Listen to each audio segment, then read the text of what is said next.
All right, hi class. So we are back finishing up the two sections that are kind of related to the last two. We are continuing on about direct proofs, and we want to continue what we learned last time, which was about disproving a universal or proving an existential and all those things. And we talked about the basics of number theory last time, so prime, composite, even, and odd. We're going to move on also to a fundamental idea called rational numbers. And then a couple more ideas in section 4, and then that will be it for this kind of chunk of ideas. Again, the idea is we're using these things to help us learn the transfer skill, which is about direct proofs, which are very important. Now, I wanted to bring up, I did mention Paul Halmas last time, and I was unsure if he was born in Hungary or if he had been born in America. He was born in Hungary, and this is a picture of his Wikipedia page. And you can see here that even on his Wikipedia page, he's recognized for that tombstone or the Halmos sign, which is that. And also note, if you go on his Wikipedia page, you'll go down a rabbit hole of the group of Hungarian mathematicians and scientists called the Martians. It's really cool. There were tons of world-class, I mean, giants of intellectual achievement, all born within the same like 2 mile radius in the town in Hungary, and also all born within a few years of each other, and they all went to the same grade school and high school, and then most of them were able to emigrate before World War II to escape the persecution, and they ended up working for the Allies, many of them working for the US. And they were all incredibly brilliant. A lot of them worked on the Manhattan Project, like in Oppenheimer, the movie, but a lot of them did other things as well. And so he was a more of a mathematician, and he did a lot of fundamental, what do you call it, contributions, but he was also an amazing writer, and he did come up with this symbol, which is named the tombstone or the Halmas in honor of him. Of course, I talked about last time. I want to clear up something last time, a very important mistake I made last time. I said QED, and that is Latin, but I misspelled it. So I want to make sure that I don't tell you wrong things. Of course, we just write QED. We don't write out the Latin, but if you did write out the Latin, it is quod erat. I had that part right. Dem and strondum. Okay. So I missed an N and I had a T instead of this D right here. So that's where I messed up there. Anyways, you can use QED. You don't have to. It's not universally agreed upon if you have to put the periods or not. So you can do that. You can do that. Or you can just do the Hamel symbol, whichever you like to do. All right. Well, anyways, moving on to the actual math here. So let's jump in. So the big idea from this section, we're talking about rational numbers. So this is the definition. You've heard of a rational number before. It's any fraction, and whole numbers are allowed as well. So 5 or 2/3 or -7/13. Okay, all of those are examples of rational functions. Now, rational here does not mean like what we think of like when we say someone's acting logically or irrationally. Rational actually just comes from the word ratio, and that's the definition of it. It's a ratio or a quotient of two integers. So more formally, a rational number R, or R is a rational number if and only if, remember this is definitions have if and only if, there exist integers A and B such that R can be expressed as A divided by B. Now the only caveat here is that, we can't have no zero denominators is allowed, are allowed, because that's undefined. All right, so let's jump to it. Now, just to let you know before I move on, there are some notations that we use, okay? As a reminder, remember Z, that refers to the set of all integers, okay? Z plus is the set of all positive integers,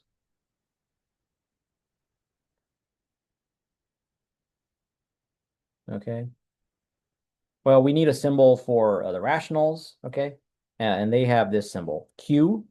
for quotient. So you would think it's R, but R we use for the real numbers. So we use Q for uh, rational numbers, and it has this weird kind of funky thing here to make it look kind of like bold-faced or whatever. It's called the blackboard Q, and that's the set of all rationals. Original numbers. Okay, and then we talked about the real numbers. That's the funny looking R, and so that's the set of all real numbers. Okay, so let's move on here. So let's just classify it, make sure we're okay, using this definition. Again, we always go back to the definition. So is 10 third a rational number? Well, think about it. And I say yes. Okay, because 10 third uh, is a ratio of two integers.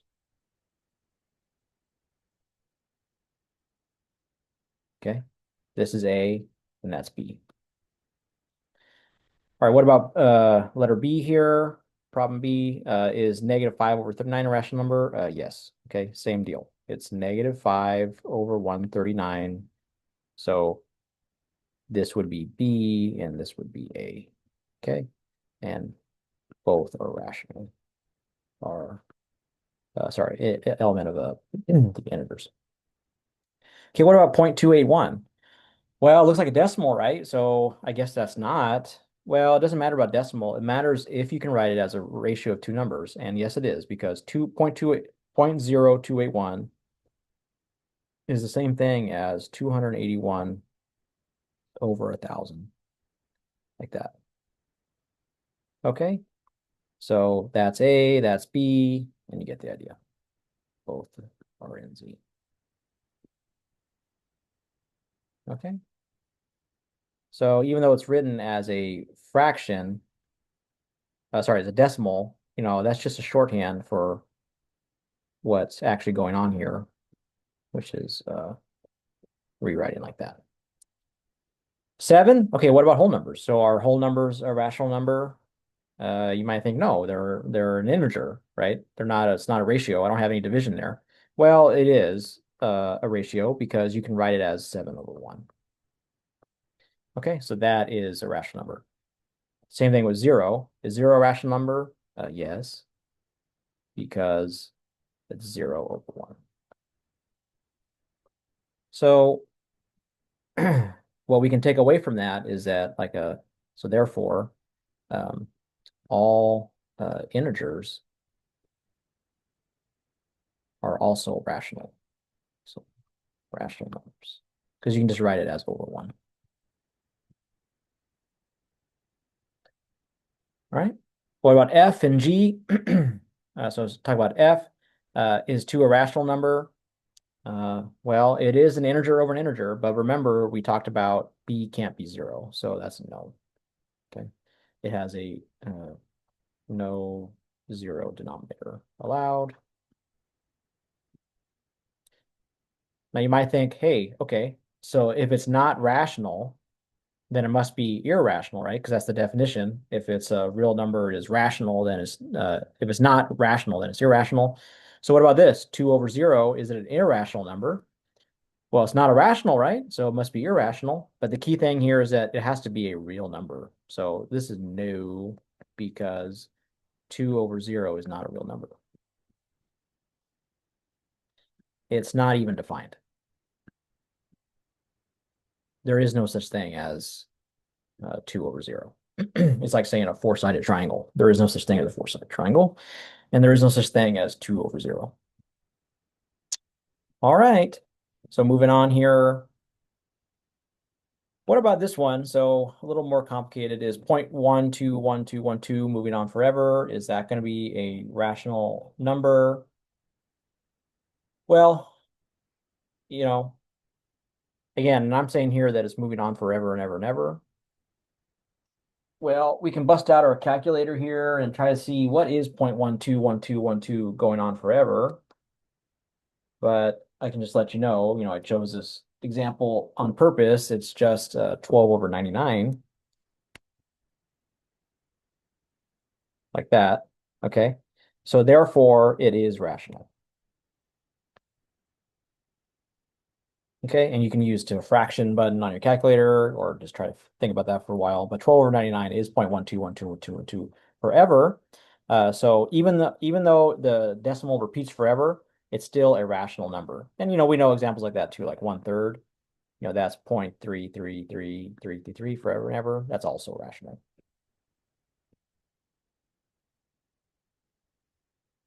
etc. Okay. How about this? I is m plus n over m times n rational? Well, it just is. I mean, think about it. So main thing is m or n is not zero. So therefore, m times n is not zero. Okay. And we know from last time that m plus n is going to be in the integers. Okay. And we know mn is going to be in the integers. Okay. So therefore, we have integer over integer. So integer over integer. Okay. So by definition, that's rational. And we have mn is not zero. Okay. So yes, that is rational. Now, right there, I use the assumption or the closure of integers. Okay. So remember from last time, uh, z is closed under addition, subtraction, and multiplication. So I use that right here to say, okay, m plus n is also going to be z and mn is going to be in z. Okay. There is no rule like that.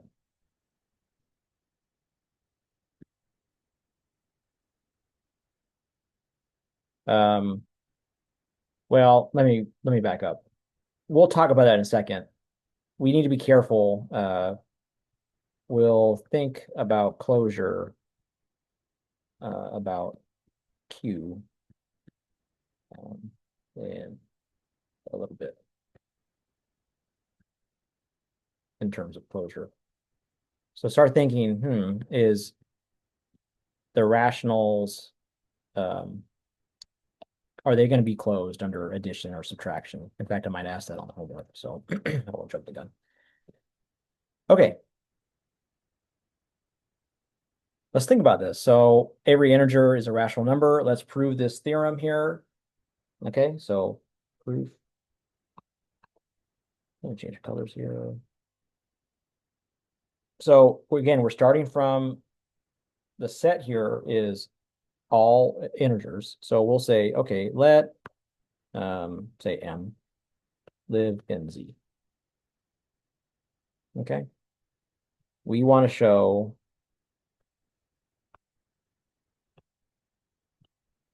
m is in the rationals. Okay. Here, if I'm giving reasons why, I'm choosing a specific but arbitrary element. Okay. We want to show m is in Q. This is the conclusion we want to get to. Okay. Well, if m is in z, that means it's just an integer. Okay. We can rewrite it as we can express m as m equals m over 1. Okay. 1 is in Q. It's a rational number. Okay. It's an integer over integer. And you might want to show why. You say, okay, 1 is equal to 1 over 1. A over B. Non-zero B. B does not equal 0. A and B are in C. Okay, that's kind of the reason why I can say 1 is in Q. So thus, M is equal to M over 1. M is in the integers. 1 is in the integers. Okay, M is in the integers by assumption. We assume that. Okay, and then I showed that over here. Okay, 1 doesn't equal 0, obviously, and you can write that. And 1 doesn't equal 0. So thus, by definition, M is in Q. Or if you don't like to say M is in Q, you could also say, or you could just say M is a rational number. Okay, and we're done. So we want to let the reader know that we're done. So we put a little Helmus symbol right there. Okay, a little tombstone. Okay, and that is a theorem, so you can always use that now. So every integer is also a rational number. All right, so moving on to the next one, let's prove that the sum of any two rational numbers is also rational. This is a really classic proof, or we should be able to show that real quick. I'll sketch out a proof. I won't maybe do every single step because I want you to kind of fill in the blanks a little bit, but so we can assume what? Let's say M and N, or maybe we're bored of M and N. So let's just say X and Y. X and Y are in the rationals. Okay, so they're each rational. So therefore, so thus we can say X is equal to A over B. Y is equal to C over D. Okay, and we know that A, B are in Z, and B doesn't equal 0. C, D are in Z, and D doesn't equal 0. Okay, we put these little things there. Okay, this is by definition of rational. And same thing. Okay, so let's look at the sum. So we want to show X plus Y is also in the rations. So we're allowed to assume the hypothesis, which is let's look at the sum. So now, what does that look like? X plus Y is going to equal A over B plus C over D, like that. Now, how do we get our hands on this? Because what do I want to show? I want to show that it's irrational. In other words, I want X plus Y to equal like, M over N or something like that. So I want it to somehow look like a rational number. How do I do that? Well, I need to actually combine like terms. So I need to get a common denominator. So here I'm going to multiply by B over B. Here I'm going to multiply by D over D. Okay, we're just doing algebra here. So we only have to justify our work here. So it's dA plus CB all over. I really don't like that it underlines that. It's all over dB, for instance. Okay. Well, all I really care about is does it look like an integer over an integer? Like that's what I want. That's what definition of rational means. Well, let me ask myself, is dA plus CB an integer? Well, where do A, B, C, and D come from? Right here. A and B are rationals, and C and D are rationals.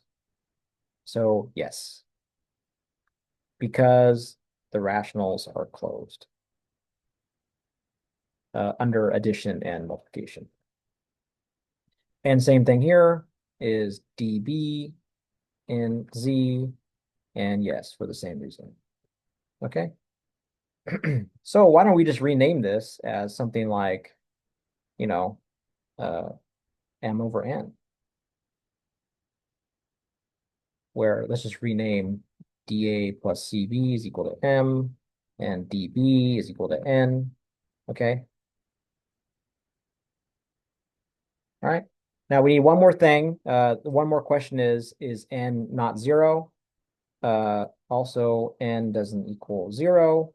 And that's because uh, D and B were not 0. And that's because D wasn't 0 and B wasn't 0. Okay, it's called the 0 property. So the only way you can get 0 by multiplying is that one of them have to be 0, at least one. Okay, so So then we say, so thus uh, x plus y is in the rationals. Okay, and we proved it. Nice. Pretty cool, huh? So we didn't know anything about X or Y. We just said let them be in Q. I should probably write that at the top here. It's arbitrary, uh, but particular. I don't know anything about them. That's what's amazing about proofs is that I don't know what X and Y are. They're just any rational. So I just proved something that's true for infinitely many things. It's pretty cool, isn't it? You should feel pretty cool too when you prove these things. You're proving something that's true for infinitely many things. And it's kind of like touching eternity a little bit. So it's pretty cool. In fact, we're touching eternity with these proofs. Hopefully that gets you like amped. Woo! Well, let's go. Pretty cool that our finite minds can do this infinite work. All right, so anyways, we just did that up there, so we can move on. Okay. All right, so use the properties listed below to prove that if A is any even integer and B is any odd integer, then this fraction is also an integer. So pretty wild. You would not think that this fraction looks pretty complicated, actually ends up being an integer. So not a rational number, but an integer. I mean, an integer is a rational number. We just proved that. But, just a whole number, just with the 1 as the denominator. So you think, wow, what's going to happen? Well, so just work on the proof here. Okay. All they told us is that A is even and B is odd. So A is even. I'm just going to sketch a proof. So go a little quicker here. So A is 2K. B is 2L. K and L. Sorry, B was odd. So it's going to be 2L plus 1. K and L are in the integers. Okay. So just assume that. Okay, that's what's given. Now let's take a look at this. So look at A squared plus B squared plus 1 over 2. Well, that's going to be A was 2K squared plus B is 2L plus 1 squared plus 1. Just following what they told me that fraction is. Like that. Okay. And then you do some math here. And then you get 4K squared plus, okay, do some scratch work. Can't do that in your head. That's fine. 2L plus 1 times 2L plus 1 is 4L squared plus 4L plus 1. So plus 4L squared plus 4L plus 1 plus 1 over 2.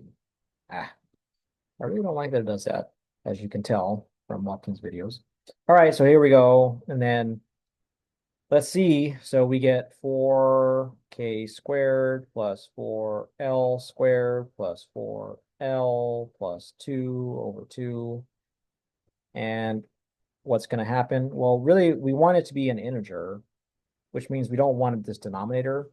So if we can factor out the 2, it would be really nice, and we can. So we get 2K squared plus 2L squared plus 2L plus 1 all over 2, and voila, we are left with 2K squared plus 2L squared plus 2L plus 1. Now, what we wanted to say was this is an integer. Now, this is, how do we know, and I can say, which is an integer. And I was kind of loosey-goosey with this proof. You would if you did this proof, you want to write it and fill all the details, but we can say we're done. Well, how do we know that's an integer? Um, well, that's from all these properties. So you can assume these properties that the product of integers has all these things. So you can just kind of assume these to be true. The first three are just about the closure. So we talked about that last time. This is closure. Okay. And we've proved some of these already, but you can also prove them. I think I asked on the homework for you to prove some of these properties. Okay. For this one, we just really want to show, is this an integer right here? Well, it's just a product and sum of integers. So it's just number one, the product and sum, sorry, well, anyways, from a previous example, we'll talk about the closure so that we get all this. So the big takeaway is for integers, they're closed under addition and subtraction and multiplication. And that's all that's happening here. I'm just multiplying and adding integers. So therefore, overall, it's an integer. All right. Blah, blah, blah. Okay, so let's derive this as a theorem, a corollary from theorem 4.3.2, which was up here. Sorry, I'm zooming up here, but um, it was a theorem right here. The sum of two rational numbers is rational. So what does a corollary mean? A corollary just means something that follows from this. Oops, sorry. And what that theorem says is the sum of two rational numbers is itself rational. Okay. And that should be pretty easy to prove too. You should be able to prove this by now on your own. If I ask that, can you say that the sum of two rationals is rational? Well, let's say that's true. I mean, it is true. Let's prove this corollary. So a double of a rational number is rational. Well, again, I'll just sketch the proof here. Sketch proof.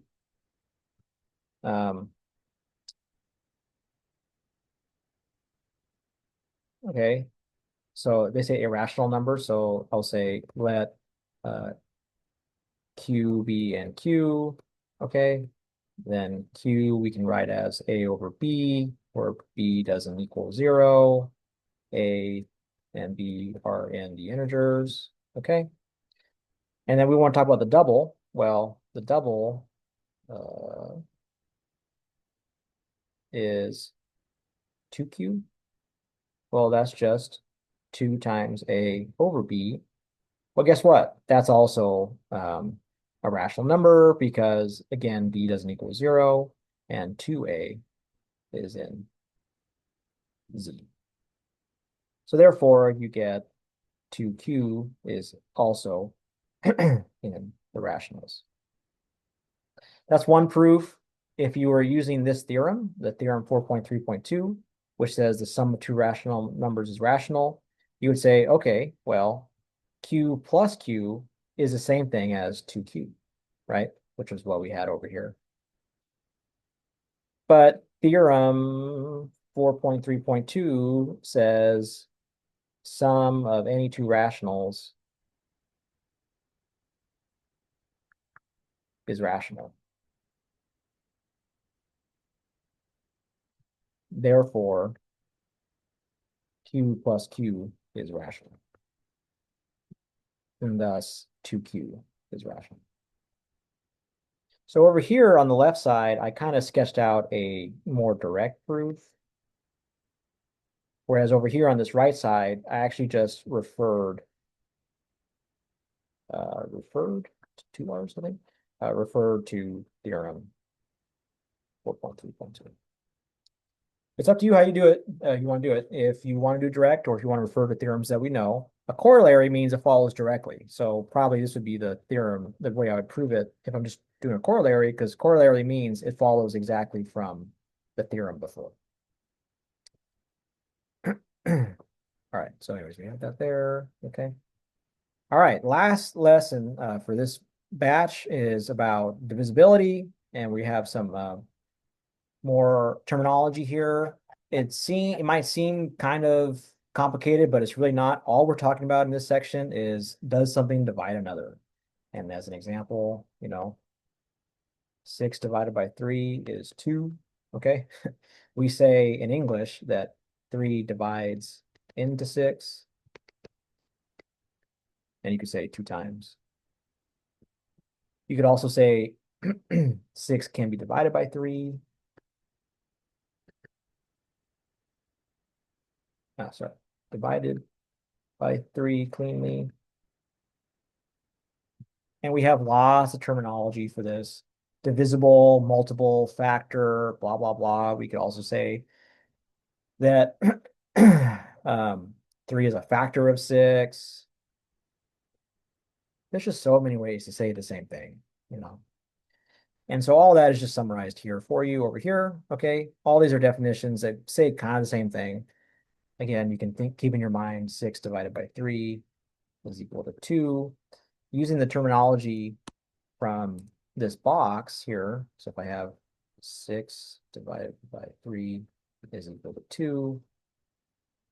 This case, we're saying this would be n. Okay. This case, we say 3 is the divisor, d. Okay. And then, yeah, so that's kind of what I'm saying here. They don't have k here. Yes, they do. Then we would also call this k. Okay. Because another way to say it is this notation. Now, this notation, all of these you've heard of from before. We used it over and over again all your life. But this one you might not have seen. This is called the div symbol or the div notation. And so it's kind of important. So let me just kind of like circle it here. We're going to use this a lot here. And when you're doing proofs about this, you want to jump back to this definition. So the way I read it is it says d divides n, like we're here, 3 divides 6. If and only if there's an integer k such that the numerator, the top, is equal to the div times that k, or the factor. So kind of complicated, but it just means like for this example here, for 6, 3, and 2, we would say, if I'm using this notation, I would say 3 divides 6 because the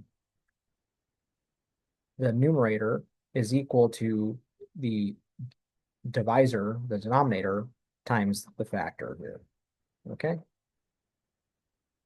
And the divisor here was not 0. Okay. So using that notation, this is the D here, this is the N, this was the N, this was the divisor, and this was the K. All right, you probably have not seen that notation before. I did not see that notation until I took this class many, many years ago. But if you've taken computer science, you probably have already seen this because we're going to learn that they have every single computer programming language has an operation called div, which is what that is. All right, so 21 divisible by 3. This is just, again, brushing off, yes, k equals 7, so yes. Does 5 divide 40? Yes. Okay, 40 divided by 5 is 8, so yes. Okay, here's the new notation. Does 7 divide 42? Okay, yes, because 42 is equal to 7 times 6.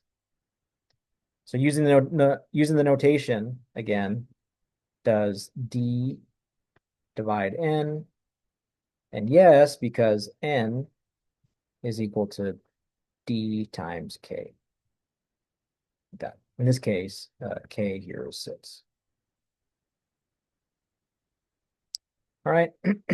Is 32 a multiple of negative 16? Yes, because 32 is equal to negative 16 times 2. So is 6 a factor of 54? Yes, because what is that? 6 times 9, right?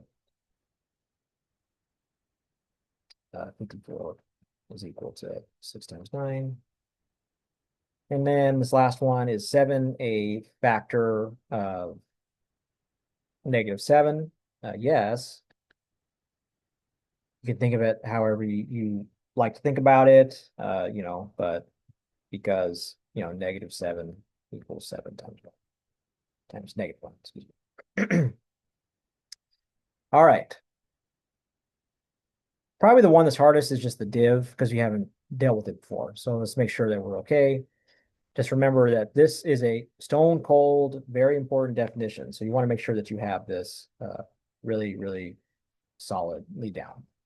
And you'll get tons of practice on the homework when you want to prove something. All right. If k is any non-zero integer, does k divide 0? So in other words, if we wrote it this way, does k divide 0? Meaning, can I write this? Is that allowed?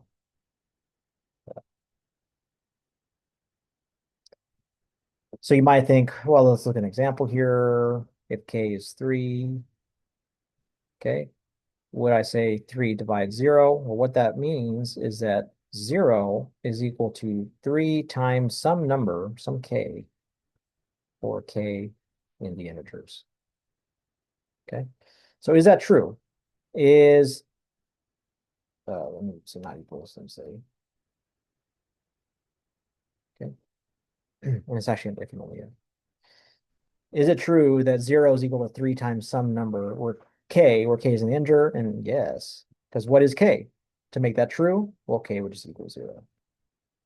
And 0 is an integer. So that's true for 3. Sorry, I shouldn't use the k here. Anyways, sorry. Bad notation. Let's call that m, because I use k over here on the problem. I should probably write that down. Okay. So yes, so the takeaway is now that's true for 3, but it's true for anything, because if you took any number k here and replaced it here with this 3, 0 times anything equals 0. So yes, for any non-zero k, k divides 0. And that's because, again, k going into 0, if and only if um, 0 is equal to k times some m, where m is an integer. Okay. This is true for m equals 0. And 0 is an integer. Thus, by definition of div, k divides 0 for any non-zero. Okay. All right. And that is that with that helmless. In fact, I can do a different color. Let's do, what do y'all want? How about red? Cool. All right. It's kind of a sketch of a proof. If we want to be kind of careful if we're trying to do a proof, like a formal proof, but that's just a sketch to answer that. Moving on here. These are just properties that you can kind of keep in your back pocket, okay? For all integers a and b, if a and b are positive and a divides b, then a is less than or equal to b. Well, remember what divides mean. It just means we have b over a. So it makes sense that if that's true, that if it is true, this does equal a whole number, uh, b divided by a, then the conclusion is that a must be less than or equal to b. That's all that's saying. And then here it says the only divisors of 1 and -1. So sorry, the only divisors of 1 are 1 and -1. That's just kind of obvious. Nothing else goes into 1 because again, we're talking about these have to be, divisors have to be in the integers there. So it makes sense. All right. So moving on here. So if we have a and b are integers, is 3a plus 3b. So this is kind of simple. So yes, it is divisible by 3 because 3a plus 3b divided by 3. No, no, no, no, no. This program, man, it's kind of annoying. It's not meant for math. All right, divide by 3. Wow. Divide by 3. And yes, those cancel out.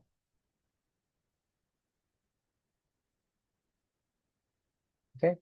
And this is going to be an integer because a and b were integers. Because a and b.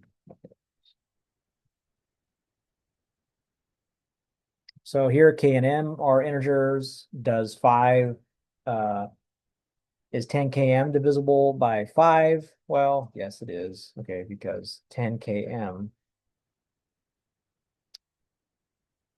divided by 5, does that work out? Well, yeah, because this is the same thing as 5 times 2 km divided by 5, and those cancel out.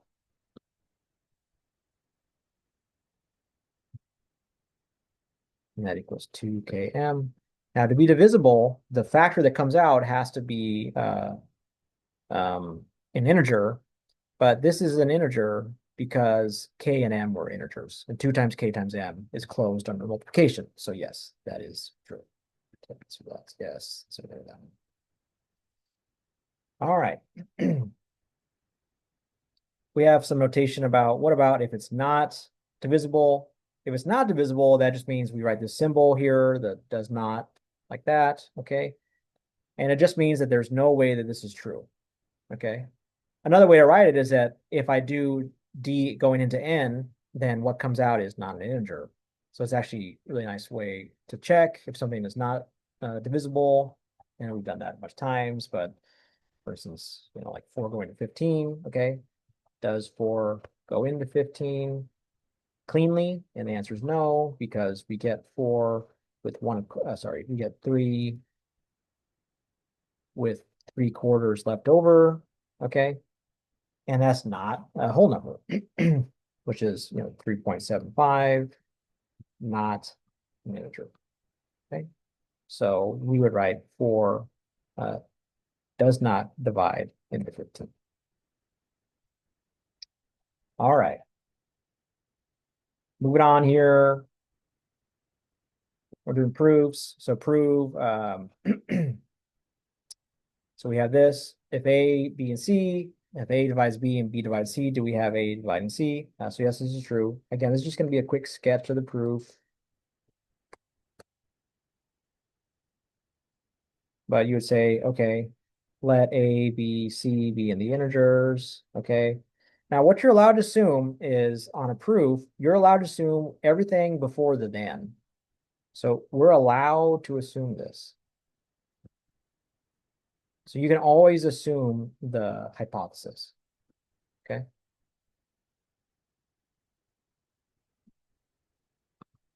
In other words, if you have a if P implying Q, you're allowed to assume the P part, okay? You're never allowed to assume Q, but then what you want, your goal is to arrive at the conclusion. Okay, so let's assume a hypothesis here. So let's so by assumption,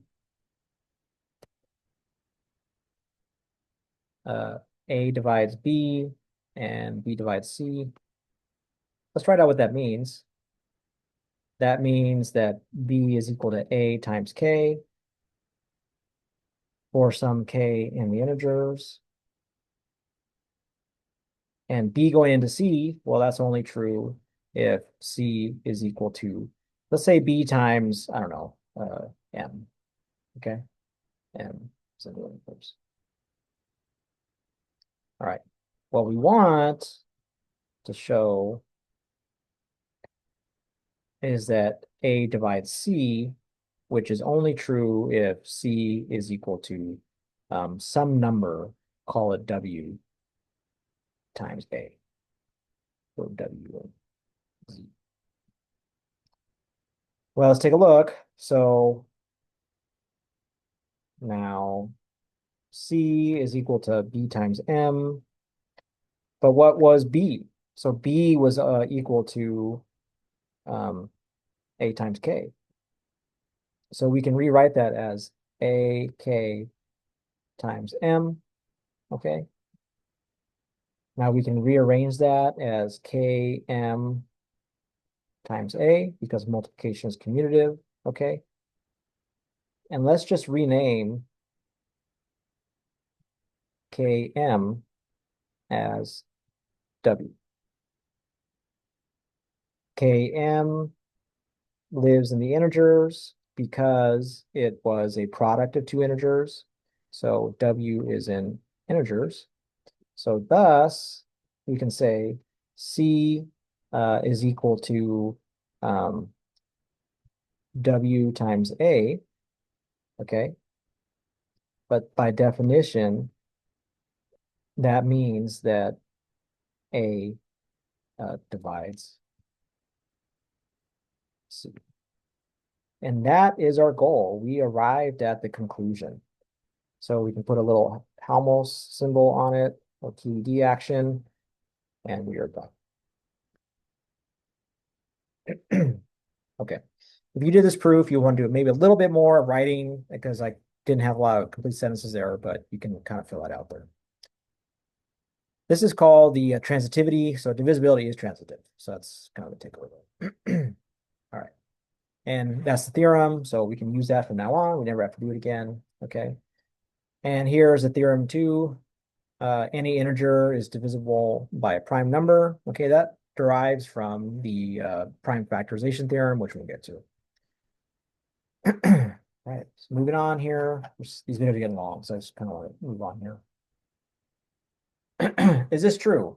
That if A divides B and B divides A, then A is equal to B. So this is a great lab question or even a test question because it kind of you need to, I'm not telling you if it's true or not, but if you were working on this on your own time, you would probably say, well, let me try to prove it, and you would run into some trouble. But before you run into proofs, you might want to just check some examples. So just even see if it's true. Okay. And what is it saying? It says A divides B. So let's say I need both of them divide each other. So I can't say 3 divides 6 because 6 doesn't divide 3. Okay, so I can't say A equals 3 and B equals 6. So you see the trouble here? So basically, I need to think, wow, actually, these need to be like the same number. Because the only way this is going to be true is if they are the same number. So like A equals 2 and B equals 2. Then yes, 2 divides 2 and 2 divides 2. So therefore, we can conclude then that 2 equals 2. So you might think, okay, that's the proof. But again, just because we work for one example doesn't mean it's always true. Okay, because you could have an example like this. What about if I have like 2A equals 2 and B equals -2? Then we have 2 definitely does go into -2, okay? And -2 does go into 2, okay? That's because -2 is equal to 2 times -1, and this is because -2, sorry, not equals divides. And this is saying 2 is equal to -2 times 1, okay? But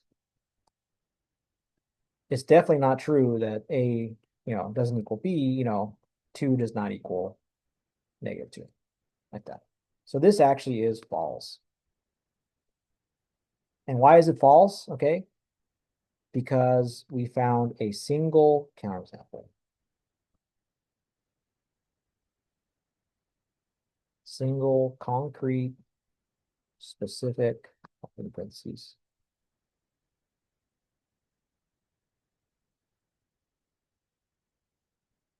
That's all we have to do. Remember, the negation of a for all is a there is, such that we get a negation of that P implies Q. So that's it. We're done. Now, there are lots of examples, basically as long as A and B are the same number in magnitude, but they're different sign, then it doesn't work. But all we care about is we just have to show it once. That's it. If as long as we show it once, that is the counterexample that we need, and we're done. Uh, yeah, so anyways, I think the next slide just has that written out for you. All right.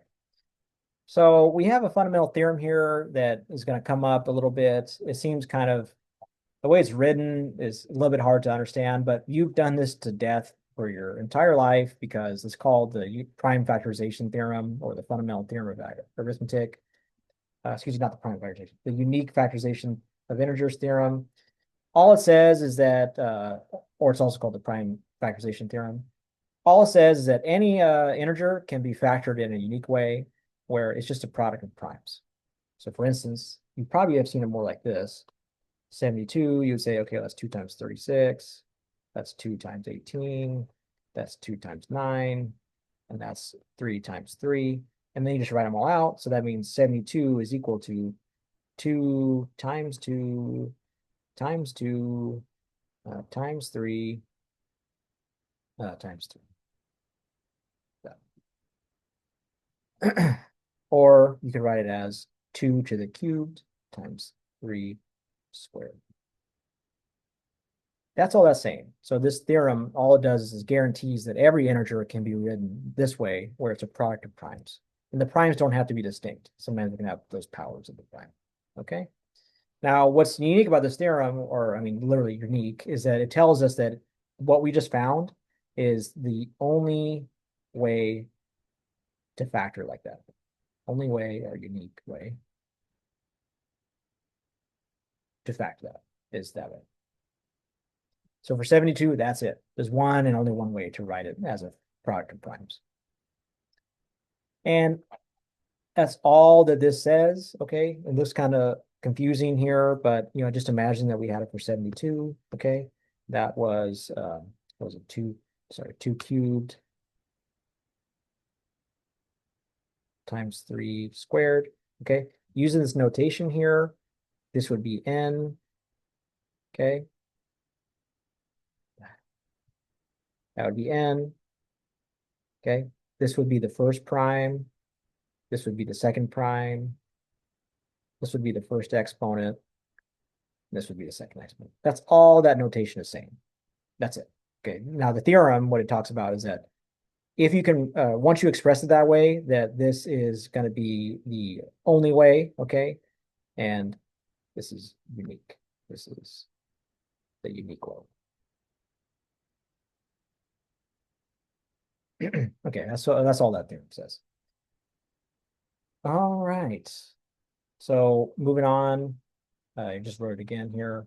Okay. The standard factor form, all that means is that we just put it in order where we just put it, arrange it in increasing order. That's all. So just put the primes in order, smallest first and bigger last. Okay. So if we take a look at an example here, 3,300 in standard factored form, I am worried that about my mental math, so I actually did it earlier. Bam. Okay, this is how it is, how it does factor. So 100 times 33. I mean, I can do that, but it's okay. In other words, this is 100 times 33, and 33 is 3 times 11. Those are primes. We're done. This is 2 times 25. This is 5 times 2. Okay. So you can, not times 2, times yourself. Duh. Okay. And so that means that this is going to equal 2 times 3 times 5 squared times 11. I missed a 2, didn't I? Somewhere. Yeah, right here. This is 4. 2, 2. Okay, there you go. Bam, like that. So this is what we would call the prime factorization, and that's in what we call the standard form because it's written with the primes going up in size. Okay. You don't have to put the exponents, but just to make it like clear, these are those exponents that was in the notation of the theorem. All right.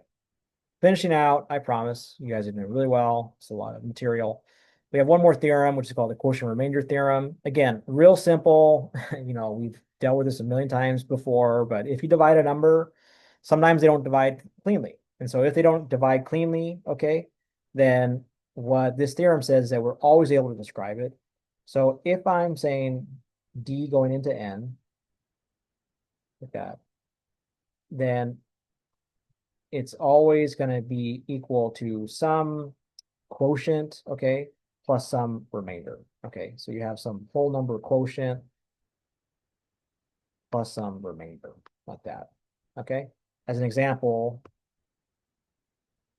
if I have, sometimes the remainder is 0, right? But say I had like 16 divided by 3, okay, that goes in, 3 goes into 16 5 times, and you're left with 1 over 3 remainder.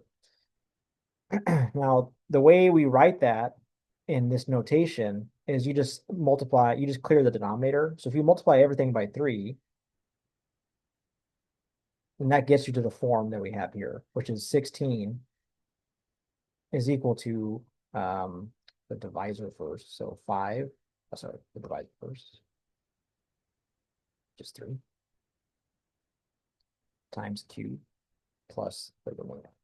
So using the notation from this box here, this would be n, this would be d, the divisor, this is q, the quotient, and this is r, the remainder. Okay? And the key thing here is that the remainder is going to be less than the divisor, of course. Okay, so 1 is less than 3. And this is true also if it goes in completely cleanly. So if I say, like, 16 divided by 4, well, that's just equal to 4.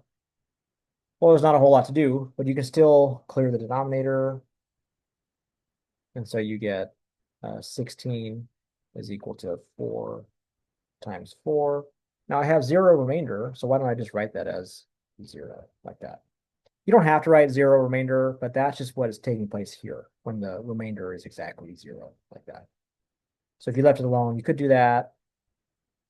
But I'm going to write it just to be kind of pedantic here. So then you get that, and then you get n d q. Okay. Again, seems like a lot, but it's just, what we've been doing all our lives with mental math and doing these things like that. Okay.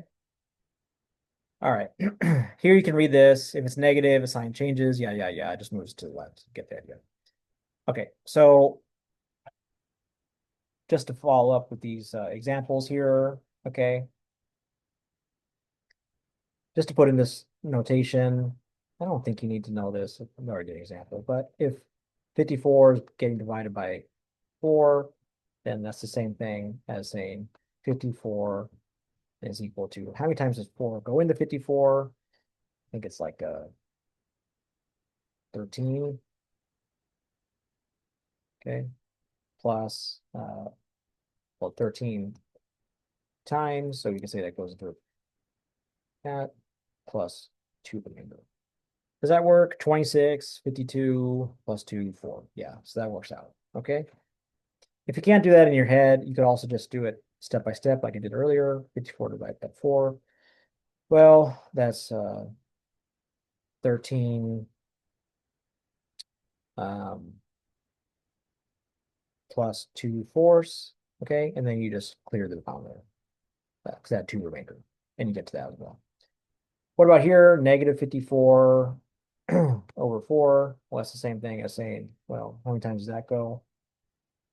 It's kind of the same thing.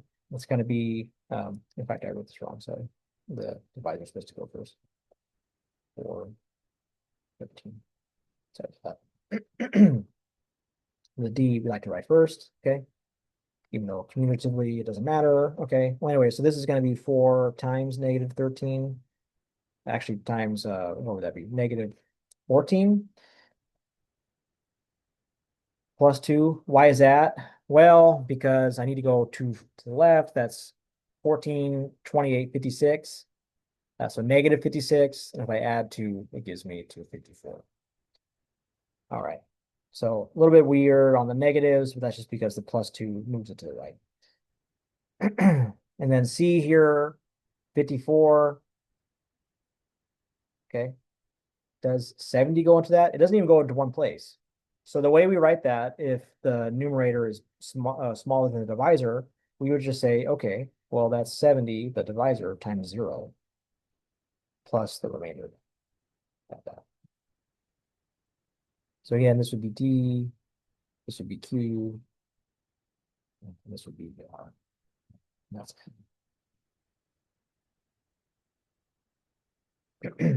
okay. All right. Anyways, yeah, the answer's there. Okay. Last little bit, I promise. I know these are getting long here, but the div and mod, you will see this a lot, especially if you take computer programming next or if you've already taken it. It's just a different way to write the exact same thing. So it kind of bugs me as a math person, but this is the way that is programmed and expressed in computer science and programming and div D. Okay. Now, what it tells you is that the n div D, it only gives you the quotient.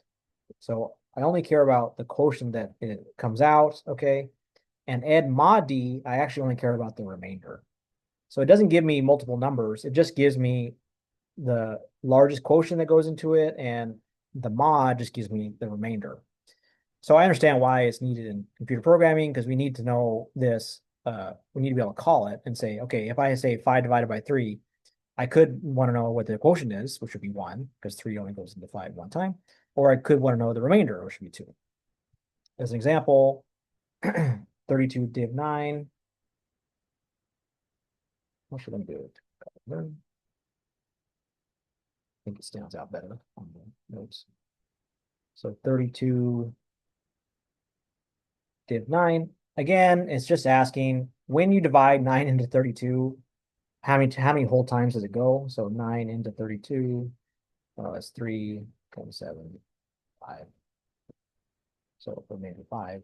So this would just be the quotient thing, the largest amount that it goes into it. So 32 div 9 is just 3.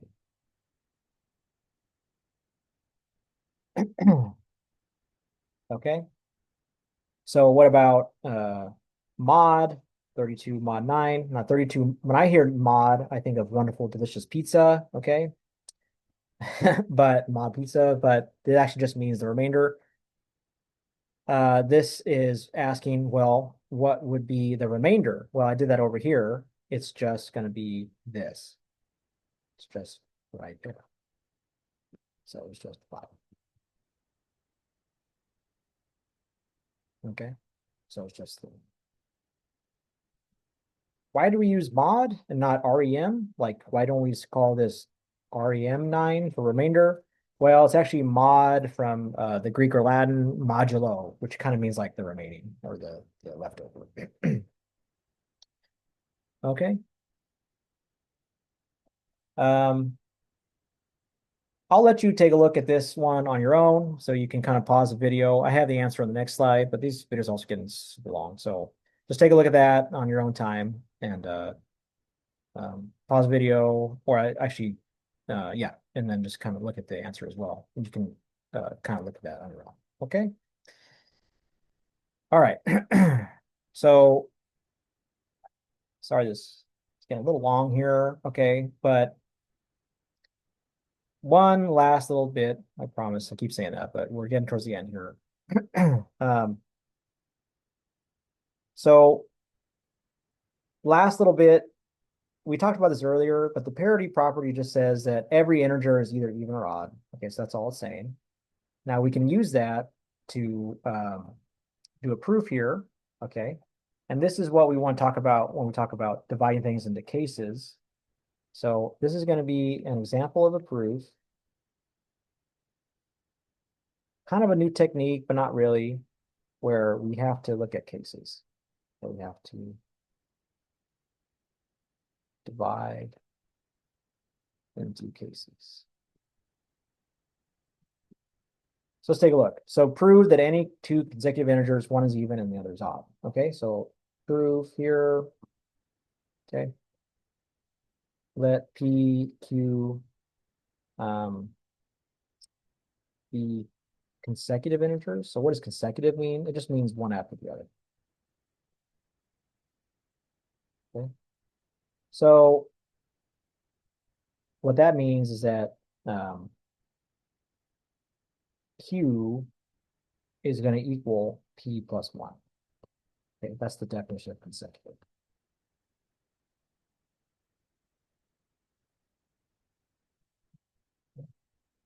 Now, we're kind of assuming there that Q is the small one, but it doesn't really, sorry, assuming P is the small one, but it doesn't really matter. So without loss of generality, say that.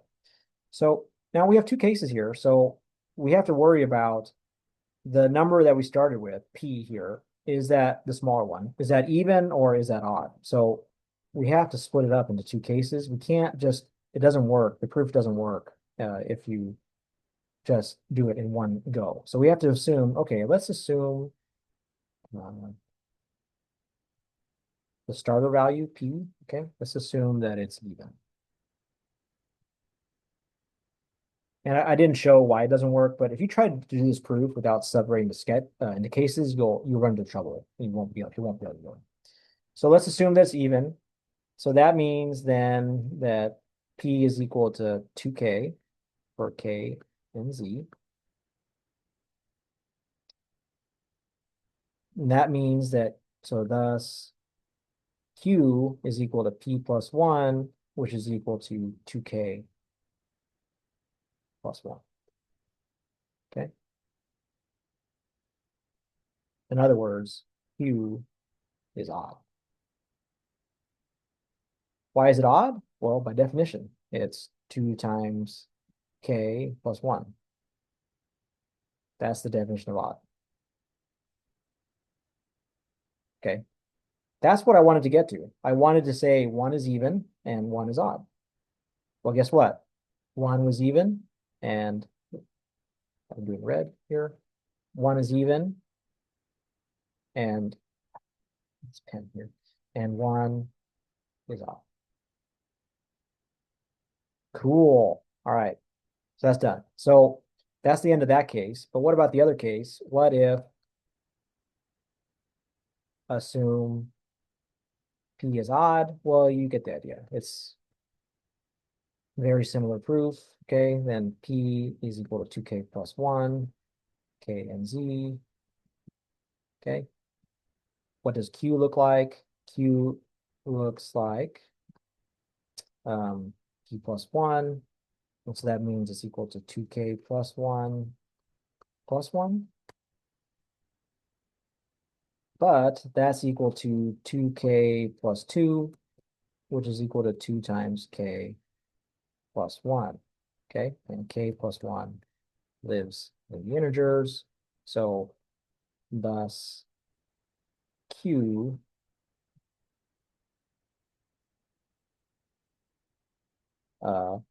we just showed that Q is actually is odd. Well, again, that's what we wanted. We have one being odd. Oh, excuse me, not odd, even. That's dumb. It's 2 times a number, so it's even. Sorry. Just wasted 10 seconds of your life here. Okay, so you'll never get that back. All right, so that's odd and that's even. Okay. So either way, so that's the end of those cases. So either way, one is even and the other is odd.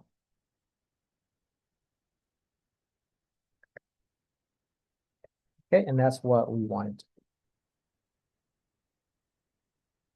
All right, and that's it.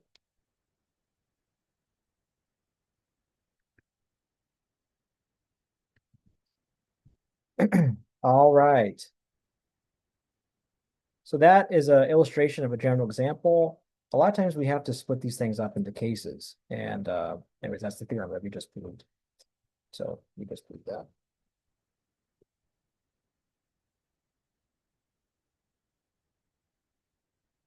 But this is a general method that we can use all the time. Okay. We can separate things out into cases. We're gonna do this a lot this semester, especially when we do sets next chapter or a couple chapters from now, whenever we get to it, or induction as well, which is the next chapter as well. Basically, is you split up the problem into different possibilities, and you work on each possibility. Okay. For this one, for instance, I'm going to let you kind of look at the slide I have here. Okay, but what this says is that any integer can be written in these 4 cases. Okay. Basically, it just means what this is saying in other words is that if you divide any number by 4, okay. In fact, why don't I write it with div or mod? Okay. If you do 4, sorry, if you do n mod 4, so this is another way to say what this is saying is that n mod 4 can only equal one of 2 things. It can equal 0, 1, 2, or 3. One of those. Okay. And that makes sense. You know this. If you divide by 4, if you divide any number by 4, you get, one of these remainders. So I'm not going to kind of work through that. But The way we would do this with cases, and you can kind of see here what it's saying there. The way you would work it with cases is you just do the unique factor theorem, but also you can just look at it and just know that that's what it is. Okay, I will work this one through cases a little bit, but in fact, why don't I just have, I'm just going to have you look at this one over here because I actually have the answer kind of down here. Okay. Basically, you would just break this one into cases and you would just say the square of any odd integer has the form this. Okay. You would use this first up here, which is any number has one of these three mods, and go from there. But I'm kind of running out of steam and time. It's really long. And I'm actually not going to ask you about this anyways. So you can just jump to the theorem as well. Okay. And let's just move on. Okay. All right. Yeah, because I don't think you have to actually split this up into four cases. I don't really have a lot here. So I'm just going to say this is a sketch of the idea of how to do that one.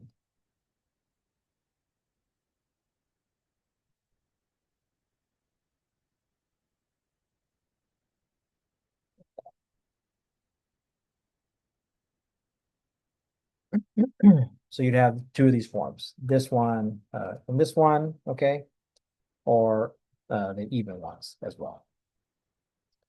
Okay, anyways, I think that's long enough here, okay. It is a theorem you can refer back to if you need. And yeah, that's the same theorem there, okay.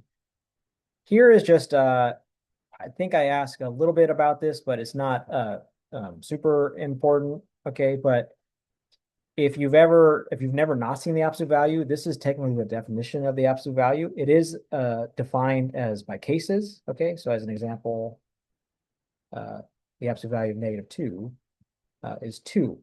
Now, why is that? How is that true using this notation here? Well, let's take a look. So the absolute value of -2 equals, it either equals itself or it equals negative self. You might think, wow, why am I throwing a negative sign in there? Well, that says if -2 is greater than or equal to 0, or if -2 is less than 0. So which case am I on here? So which one is these true? Is -2 greater than 0? So no, like that. So I do not say that the absolute value of -2 is -2, but it is this case right here. And so that's why it pops out to be 2. Okay. So in other words, the absolute value of -2 is 2. This is what's called a piecewise function. Okay. The reason I'm bringing it up here is that this actually is cases. So this is an example of cases of an idea that splits into cases. The absolute value function is just a case. It just takes case by case. You put a number in and ask, okay, if it's greater than 0, you just give it back itself. If it's less than 0, then you give the negative of that answer. Okay, that's all I was meaning by that. All right, and then I have some properties here that you can look at that you might need to use when you do some of the problems on homework. All right, I think that's it. Quite a long video already. Great job making through it, and I'll see you next time. Thanks. Bye.